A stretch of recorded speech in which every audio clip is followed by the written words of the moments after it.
मेरे गांव से 1 किलोमीटर दूर एक बड़ा सा पीपल का पेड़ है।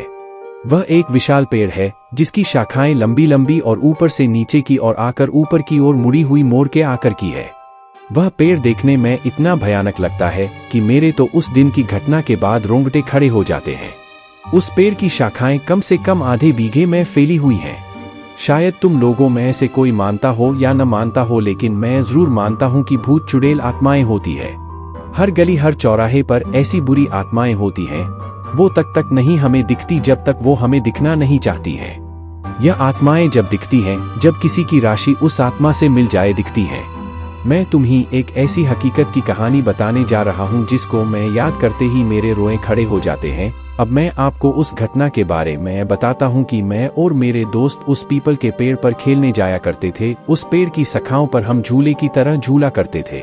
उस पेड़ की छाया इतनी घनी थी कि सारे पंछी उसी पे बैठा करते थे और हम लोग गर्मियों में उस पर जाके झूलते थे। बड़ा मजा आता था। वैसे उस पेड़ के बारे में लोग कहा करते थे कि उस पेड़ पर भूत रहते हैं, पर हम बच्चे कहाँ किसी की मानते थे। बस रोज खेलने को चल दिया करते थे। एक बार की बात है, दोपहर का समय था। हम 3 दोस्तों ने, मैं और मेरे 2 दोस्त उस दिन जल्दी चले गए। 12 बजे का समय था। हम लोग वहां पहुंच गए और हम लोगों ने प्लान बनाया कि हम लोग ऊंचाई पर जाके छिप जाते हैं और वो लोग आएंगे तो हम लोग उन्हें भूत बनकर डराएंगे। और हमने अपने अपने पेंट में कुछ पत्थर भर के ऊपर चढ़ गए। दोस्तों, एक बात और बता दूं कि उस पेड़ से 2 km दूर एक कुआं था जिस पर कोई रहता नहीं था, बस एक रस्सी और बाल्टी के सिवाय। हम लोग जब खेल खेल कर थक जाते थे तो उस पर जाकर पानी पिया करते थे। 1 बजे का टाइम था। जब हम लोग इंतजार करके थक गए, वो लोग नहीं आए तो हम में से एक ने कहा कि चलो पानी पी कर आते हैं। तो मैंने उनसे कहा कि मुझे प्यास नहीं लगी है, तुम लोग चले जाओ। दोस्तों, वो लोग उतर कर पानी पीने चले गए। दोपहर का समय था। सूर्य अपनी फुल तपन पर था। जोर जोर से लू चल रही थी और हवा के गोल गोल झुंड बनकर धूल उड़ाते हुए आ जा रहे थे। आप लोग जानते होंगे, गांव में इन हवा के गोलाकार को दंदूरा कहते हैं।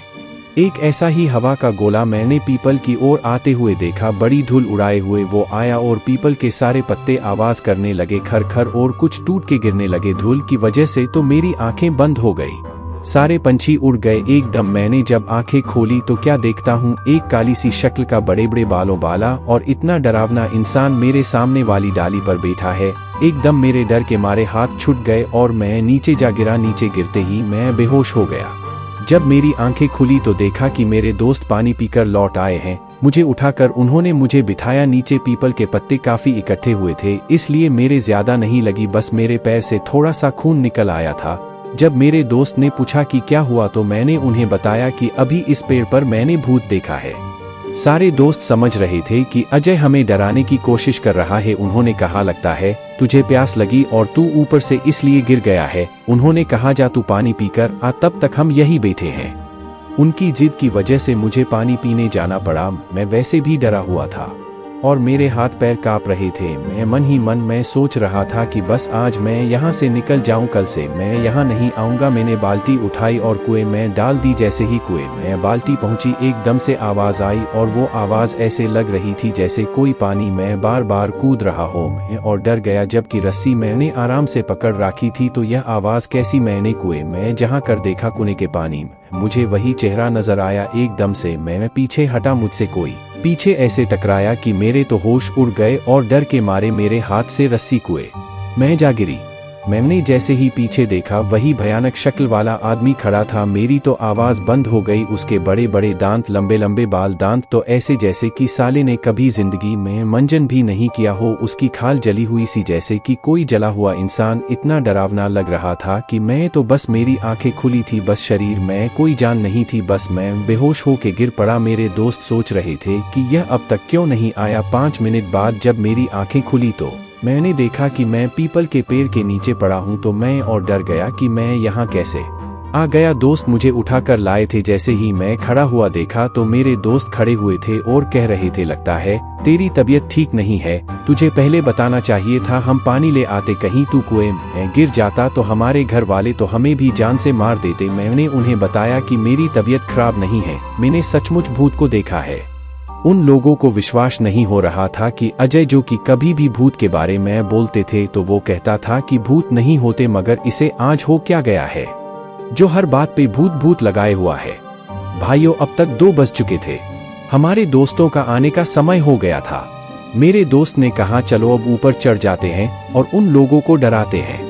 मुझे डर तो लग रहा था, पर मैं दोस्तों के साथ ज्यादा ऊपर नहीं, बस थोड़ी ऊंचाई पर जाके बैठ गया। जब वो लोग आए तो हमने पत्थर फेंकने चालू किए और तब तक हुआ क्या, जोर से एक दंदूरा हवा का झोंका आया और सरे पीपल को उसने झकझोर दिया। हम लोगों को लगा जैसे कि कोई उसे झकझोर के उखाड़ने की कोशिश कर रहा हो। मेरे दोस्तों ने समझा कि भूत है इस पेड़ पर और वो सारे लोग डर कर भाग गए और हम बड़े ही खुश हुए कि आज तो इन्हें हमने डरा ही दिया। पर हमें क्या पता था कि वो कक्का भूत भी यह सब देख रहा है। और उसने जोर से पेड़ को हिलाया। जैसे ही मेरे दोस्तों ने यह सब देखा, जल्दी जल्दी उतरने लगे। अब की बार तो उसकी आंखें लाल लाल, दांत होठों से बाहर। हम वहां से भागे। मैं तो डाली पकड़ के कूद पड़ा। मेरे दोस्त जिससे लटका वो डाली टूट गई और एकदम से नीचे गिरा। मैंने उसे उठाया तक नहीं। मैं वहां से भागा और मेरे दोस्त भी पीछे पीछे। बस फिर तो हमने मुड़कर नहीं देखा। घर आके ही हमने दम लिया। हमने देखा कि हमारा दोस्त नीरज नहीं दिख रहा है, तो हमने उसे उधर से लेट आते हुए देखा। वो आराम से आ रहा था। उसकी आंखें लाल, हाव भाव बदले हुए नजर आ रहे थे। हमने उनसे पूछा कि नीरज क्या हुआ, तो उसने कुछ नहीं कहा। बस हमारी तरफ ऐसी ही नजरों से वह देखकर चला गया और जाकर सीधे अपनी चबूतरे पर जाकर बैठ गया।